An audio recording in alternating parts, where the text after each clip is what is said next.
नमस्कार। Radio talkies में आप सबका स्वागत है।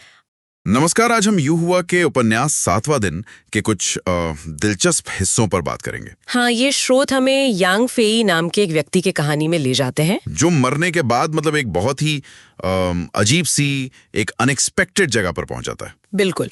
और हमारा मकसद है इन स्रोतों से ये समझना कि ये कहानी मृत्यु, यादें और समाज पर, खासकर उन लोगों के लिए जिनका कोई निशान नहीं बचता, क्या नजरिया पेश करती है। जिनका अंतिम संस्कार ठीक से नहीं होता या शायद जिनके पास कोई कब्र भी नहीं होती। हाँ, वही। तो कहानी शुरू होती है यांग फेई से। वो कोहरे में कुछ एक्सीडेंट्स के बीच से गुजर रहा है और तभी उसे एक फोन आता है अंतिम संस्कार पार्लर से। हाँ, पार्लर से। और जब वो वहां पहुंचता है तो उसे लगता है कि ये नाम कुछ नया सा है। शमशान घाट नहीं बल्कि अंतिम संस्कार पार्लर। सही। ये नाम का बदलाव ही मतलब पहली चीज है जो ध्यान खींचती है। बिल्कुल। ये सिर्फ नाम नहीं, ये शायद पूरी जगह का माहौल बदल देता है। और अंदर जाते ये साफ हो जाता है समाज का बंटवारा वहां भी है। एक तरफ वीआईपी सेक्शन, अच्छा। हाँ, महंगे ताबूत, अच्छे कपड़े, मतलब पूरी शान शौकत। और दूसरी तरफ क्या था दूसरी तरफ? बस प्लास्टिक की कुर्सियां। आम लोग जो शायद अंतिम संस्कार के खर्चों पर मोल भाव कर रहे हैं। तो मरने के बाद भी वही हिसाब किताब। बिल्कुल। ये पार्लर एक तरह से समाज का ही आईना है, जहां मरने के बाद भी आपकी हैसियत तय होती है। और यांग फेई, वो तो अपने साधारण कपड़ों में वहां एकदम अलग थलग महसूस कर रहा होगा। हाँ बिल्कुल।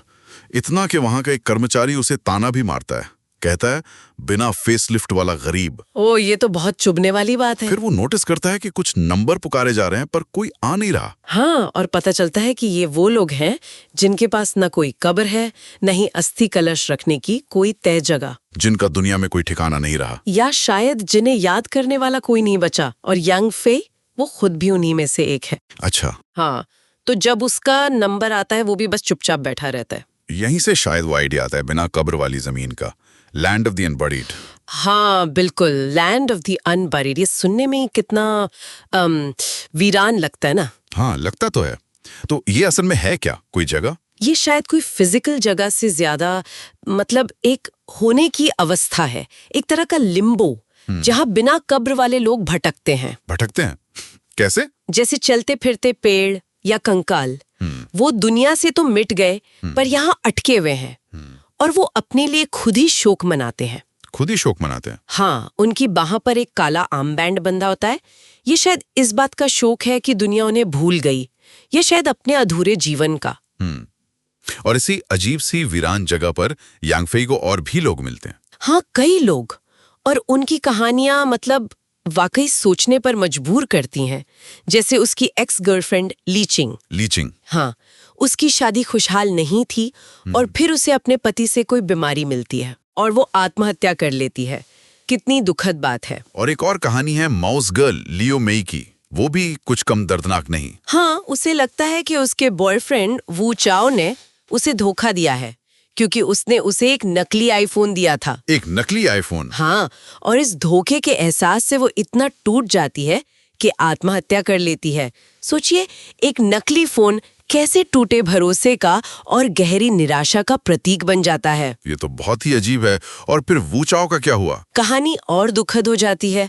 वो चाओ अपनी प्रेमिका के लिए एक कब्र खरीदने की डेस्परेशन में अपनी किडनी बेच देता है। अपनी किडनी? हाँ, और फिर ऑपरेशन के बाद इन्फेक्शन से उसकी भी मौत हो जाती है। हे भगवान, ये कहानियां तो सिर्फ दुखद नहीं, ये समाज की कड़वी सच्चाइयों को दिखाती हैं। बिल्कुल, भयानक गरीबी, रिश्तों में शक और धोखा, और वो अवैध अंग व्यापार का क्रूर सच जो हताशा से पनपता है। और कैसे छोटी छोटी चीजें भी इंसान को जिंदगी से एकदम मायूस कर सकती हैं। हाँ, और टैन परिवार भी है। रेस्टोरेंट में आग लगने से मरे क्योंकि कोई सरकारी अफसर अपनी उधारी नहीं चुका रहा था। और अब वो मौत के बाद भी अपना वो काल्पनिक रेस्टोरेंट चला रहे हैं। जैसे न्याय का इंतजार कर रहे हो। सही कहा, एक अजीब सा न्याय का इंतजार। तो इन सब भटकती आत्माओं के बीच यांग फेई किसी और को भी ढूंढ रहा है। हाँ, वो अपने पिता यांग जिन ब्याओ को ढूंढ रहा है, जिसने उसे बचपन में ट्रेन की पटरी के पास पाया था और पाला था। और क्या वो मिलते हैं? हाँ मिलते हैं। इसी अजीब दुनिया में उसके पिता उसी अंतिम संस्कार पार्लर में एक सेवक का काम कर रहे हैं। ओह, तो पिता बेटे का मिलना ये तो बहुत इमोशनल रहा होगा। हाँ, बहुत भावुक पल है, लेकिन उसमें भी एक अजीब सी दूरी है। पिता को बहुत अफसोस है कि उसने कभी बचपन में यांग फेई को छोड़ने की कोशिश की थी। वो अब साथ हैं, पर शायद वो जुड़ाव नहीं है, कोई शारीरिक गर्माहट, सांसें, वो सब तो नहीं होगा। नहीं, बिल्कुल नहीं। और पिता भी वो काला आर्मबैंड पहनता है, अच्छा, पिता भी? तो वो भी शोक में। हाँ, शायद अपने शोक में, या शायद ये आर्मबैंड उसके अपने अधूरेपन का प्रतीक है, बेटे को पूरी तरह ना अपना पाने की, उसकी पिछली हिचकिचाहट का। मतलब इस दुनिया में अतीत आपका पीछा नहीं छोड़ता।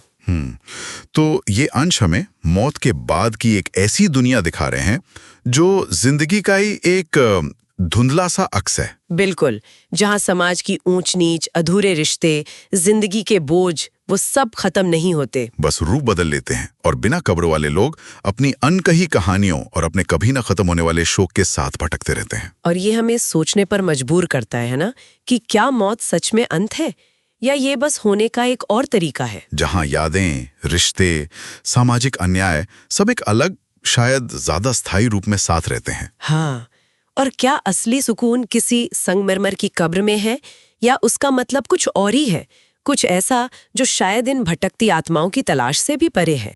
तो इसी विचार के साथ आज की ये चर्चा यहीं समाप्त करते हैं। अगली बार फिर मिलेंगे रेडियो टॉकीज पर।